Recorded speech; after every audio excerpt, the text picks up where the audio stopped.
let's go ahead and move to the Obama section. So obviously this was critical. This was the big flagship moment. We had two major speeches from Michelle Obama and Barack Obama. And I think that there were two primary instructions to the Obamas. For Michelle, first and most noteworthy to me, she didn't mention Joe Biden's name one time. It was all about Kamala Harris, but more importantly, there were a lot of subtle digs at Biden. She talked about this sickness inside of her that existed while Joe Biden was a candidate, and then how joyful she felt.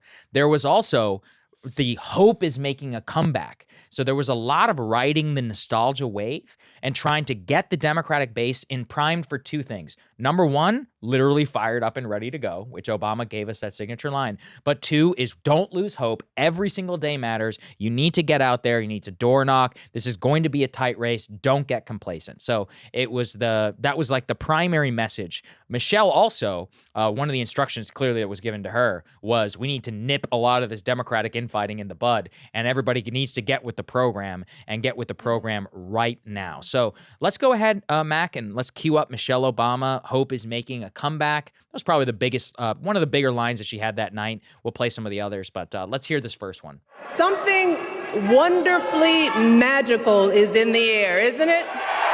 Yeah. We're feeling it here in this arena, but it's spreading all across this country we love. A familiar feeling that's been buried too deep for far too long. You know what I'm talking about. It's the contagious power of hope. The anticipation, the energy, the exhilaration of once again being on the cusp of a brighter day. The chance to vanquish the demons of fear, division, and hate that have consumed us and continue pursuing the unfinished promise of this great nation, the dream that our parents and grandparents fought and died and sacrificed for. America, hope is making a comeback. All right, let's pull out of that, Mac. So obviously that was a big moment. Yeah, go ahead and quick comment before. One point on that. Yeah. A lot of people in the Democratic coalition felt hope in 2015, again in 2019, when Bernie Sanders was running for president on a pledge to remake the country in a more hopeful and just direction, running for something. If you notice there, what was the hope there? No Trump. That she would vanquish the evil spirits. Yes. The demon, she said. And that's how you unite the Democratic Party. Well, not in something forward-looking of what we're going to do, but in who we're going to beat. That's right. Keep out of office. This was the key thing. Actually, to me, the most important lines from the Obamas, both of their speeches, was tone policing the Democratic coalition. So, Mac, let's cue up the next one. This is Michelle Obama on the dissenters. And here we have her basically saying, mostly to the Gaza protesters, like, hey, guys, let's nip this in the bud. Come on. We're all coming together. It's unity time. If you don't get with the program, then you're basically helping Donald Trump. Go ahead, Mac. Let's take a listen. Let's get specifically to this quote about the worst enemies and all of that. So go ahead. As we embrace this renewed sense of hope, let us not forget the despair we have felt. Let us not forget what we are up against. Yes, Kamala and Tim are doing great now. We're loving it. They're packing arenas across the country. Folks are energized. We are feeling good. But remember, there are still so many people who are desperate for a different outcome, who are ready to question and criticize every move Kamala makes, who are eager to spread those lies, who don't want to vote for a woman, who will continue to prioritize building their wealth over ensuring that everyone has enough. So no matter how good we feel tonight or tomorrow or the next day, this is going to be an uphill battle. So folks, we cannot be our own worst enemies. No. See, because the minute something goes wrong, the minute a lie takes hold, folks, we cannot start wringing our hands. We cannot get a Goldilocks complex about whether everything is just right. And we cannot indulge our anxieties about whether this country will elect someone like Kamala instead of doing everything we can to get someone like Kamala elected. So that was the key moment, right, Ryan? The Goldilocks complex. If we can't be, bogged down in some of this protest nonsense, not everything can be just right. We cannot indulge our anxieties. I thought that was really, really interesting from Michelle because we combine effectively the family, her and Nancy Pelosi, the most responsible for getting Biden out of the race. Clearly, she has massive resentment against Joe Biden. She didn't even mention his name one time. Didn't thank him. Nothing. Implied that he made her physically ill to her stomach while he was in office, and then at the same time doing the tone policing that Obama picks up on in his speech. Go ahead, Ryan. What'd you make of that? Yeah, I also thought it was aimed a little bit at people who spent the first, several weeks saying like, "Hey, by the way, what are you going to run on? Like, what are your policies? Right. You gonna? My name's not Trump. That's what are you going to do if you win?" And then when the policies do come out, there's some nitpicking at them here and there. She's saying like, don't do that. Like, don't worry about it. We're running against Trump. He's bad. It's not going to be a perfect campaign. And that I understand that argument.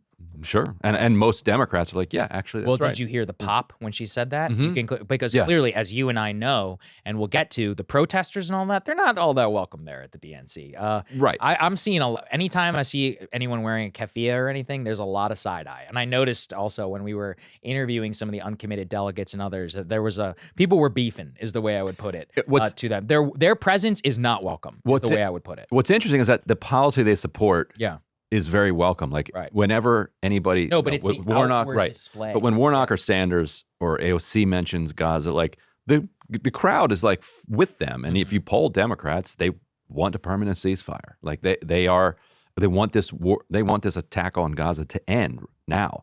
But you're right that the individuals who are pushing and making things uncomfortable for them internally, they'd be like, can you tone it down a little bit? Yeah, you're exactly right. Okay, let's go. I think we have a final Michelle Obama clip. This was probably her biggest moment of the night, making fun of Trump for saying black jobs during his National Association of Black Journalists appearance recently. Mac, why don't we go ahead and cue up the next one? Here's Michelle with the biggest line of the night. We know what comes next. We know folks are going to do everything they can to distort her truth. My husband and I sadly know a little something about this. For years, Donald Trump did everything in his power to try to make people fear us. See, his limited, narrow view of the world made him feel threatened by the existence of two hardworking, highly educated, successful people who happen to be black.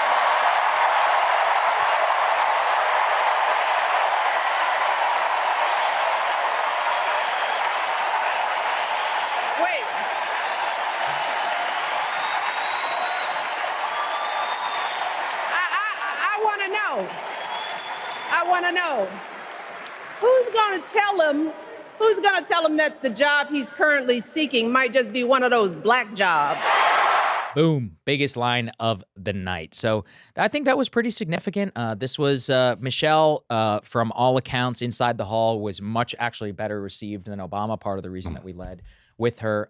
There's still so much energy around her, obviously, as a potential candidate. She clearly has zero interest. But any last thoughts on Michelle Obama? The number of people throughout American history who could waltz into the White House if they wanted, but decide not to do it, you can probably count on one hand. Mm-hmm. Like, she could have finished her speech last night by saying, actually, you know what? Yeah, it's me. I think I want the nomination. The place would have just absolutely erupted. They would have marched to Milwaukee and told Kamala Harris, like, I'm sorry. Right. Thank you very much. Thank you, Kamala. Thank you, Kamala. Yeah, thank you, Kamala. Thank you, Kamala. Thank you, Kamala. But it's going to be Michelle. Yeah, I'm sorry. Yeah, she could have seized it like in the moment. They would have figured out a procedural way to make it. You're right. To make it happen. Right. Okay. Yet she doesn't want it. It's truly like not in this political world that resistance to that poll. Let's go ahead and move on to President Obama. He took the stage. It was a pretty long speech, actually. And he tried again to resurrect some of the hits. So here we have "Yes, She Can" that he tried to get going as a chant inside of the hall. Let's take a listen. College shouldn't be the only ticket to the middle class. We need to follow the lead of governors like Tim Walz, who said, if you've got the skills and the drive, you shouldn't need a degree to work for state government. And in this new economy, we need a president who actually cares about the millions of people all across this country who wake up every single day to do the essential, often thankless work, to care for our sick, to clean our streets, to deliver our packages. We need a president who will stand up for their right to bargain for better wages and working conditions. And Kamala will be that president.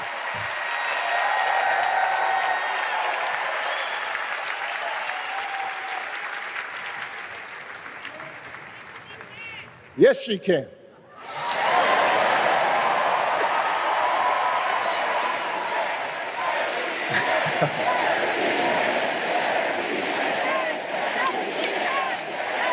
Yes, she can. All right, fired up and ready to go. He gave us all of the absolute classics. Yes, she can.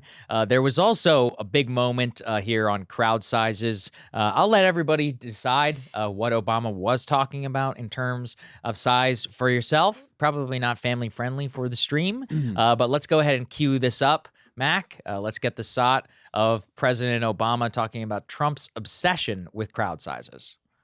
There's the childish nicknames, the crazy conspiracy theories, this weird obsession with crowd sizes.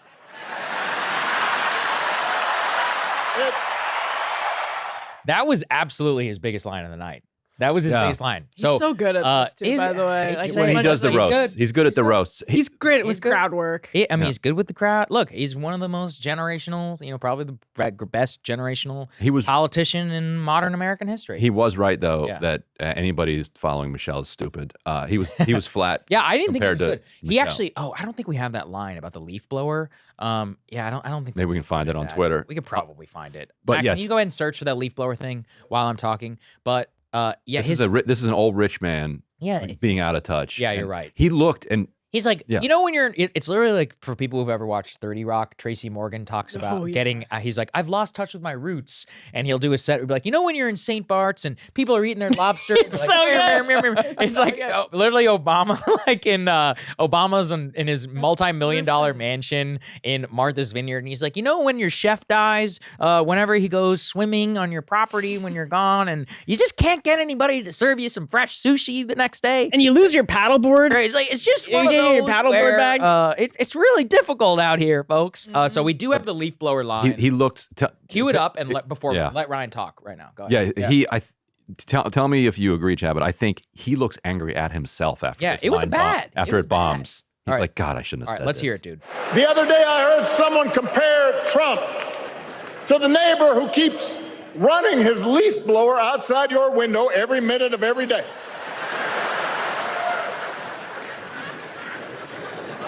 Now, from a neighbor, that's exhausting.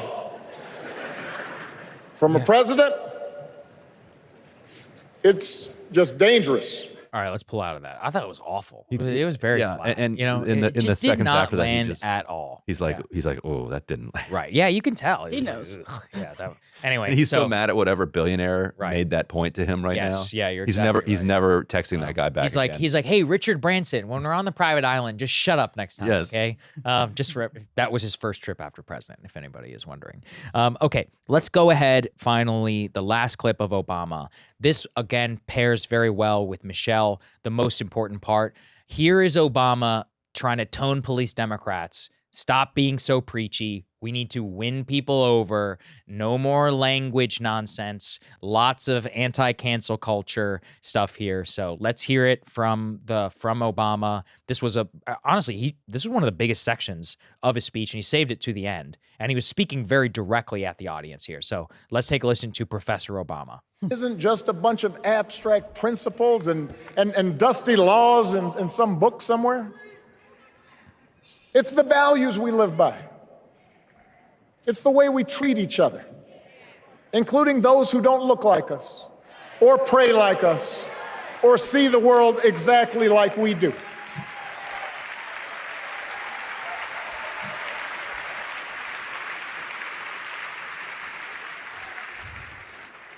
That sense of mutual respect has to be part of our message.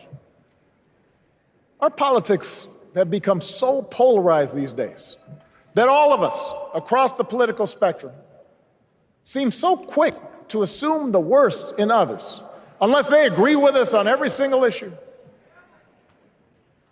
We start thinking that the only way to win is to scold and shame and out-yell the other side. And after a while, regular folks just tune out, or they don't bother to vote. Now, that approach may work for the politicians who just want attention and thrive on division, but it won't work for us. To make progress on the things we care about, the things that really affect people's lives, we need to remember that we've all got our blind spots and contradictions and prejudices, and that if we want to win over those who aren't yet ready to support our candidates, we need to listen to their concerns and maybe learn something in the process. After all, if a parent or grandparent occasionally says something that makes us cringe, we don't automatically assume they're bad people. We recognize that the world is moving fast, that they need time and maybe a little encouragement to catch up. All right. I mean, tone policing Obama. I mean, I don't disagree with a word that he said. There we go. I mean, this is something that people always forget about Obama. This is the guy who lied about not supporting gay marriage in 2008, right? This is the guy who's like, what are you talking about? I love to shoot guns. I'm not a rich liberal from Chicago. It's like, who and the point behind that is actually sometimes trying to play up and be, trying to relate to people who you're not like is not a bad thing. And he's about persuading people to vote for you. And no matter what, he was never good at getting other people elected, lost state houses and all that. He was great at getting himself elected. Yeah. I mean, 2012 was a winnable race for Republicans. And I think in retrospect, Obama very easily could have been beaten, but he played a masterful campaign, brutal against Romney, despite the bad economy. And up until the day he left office, maintained some 60% approval rating. That's high. And people should listen and learn from that. Part of the reason that Obama got the primetime speech last night, how Bill Clinton is getting a primetime speech right before Tim Walz. Not an accident in either of those cases. No, absolutely not. And the yes, she can chance, I don't even want to gloss over that. I feel like that's actually a really, really big deal because you're transferring, right? It's sort of like how Hillary Clinton transferred herself as this building block. She transferred 2016 and 2008 to some extent to this building block to the first female presidency. And what you have with Obama is this transferring of inspirational energy that a lot of Democratic voters still remember then to Kamala Harris. And I think Obama's at his worst when he's lecturing. This is least likable when it's like he's talking down to the public. That's not his strength. I think that's when he veers into the unlikable Obama. But when he's likable, he reminds people why they showed up in the streets of Chicago for him I mean, did anyone remember how big that crowd was election night? Oh my God. It was unreal. Yeah, and that's a legendary moment in American politics. And so if you can channel that to the Harris campaign, just to give her a little bit of that magic, as Michelle Obama mentioned, if you can rub off on her some of that, it did not work for Hillary Clinton. We talked about this recently. My final thought just on the DNC, everything that happened, yes, there were contradictions, J.B. Pritzker, Bernie Sanders, but in prime time, the Obamas, they really brought it home. Obama, by the way, did take time to actually thank Joe Biden. So, at least somebody in the family was like, hey, thank you very much, Joe Biden, for everything that that you're doing. Well, in terms of how it went for them, I thought that it was effective in trying to transfer as much of their energy as they can. Let's not forget they weren't able to put Hillary across the line. You know, it's not like they still are able to do that, but they did their best that they could to kind of fire up the energy. Hey, if you like that video, hit the like button or leave a comment below. It really helps get the show to more people. And if you'd like to get the full show ad-free and in your inbox every morning, you can sign up at breakingpoints.com. That's right. Get the full show, help support the future of independent media at breakingpoints.com.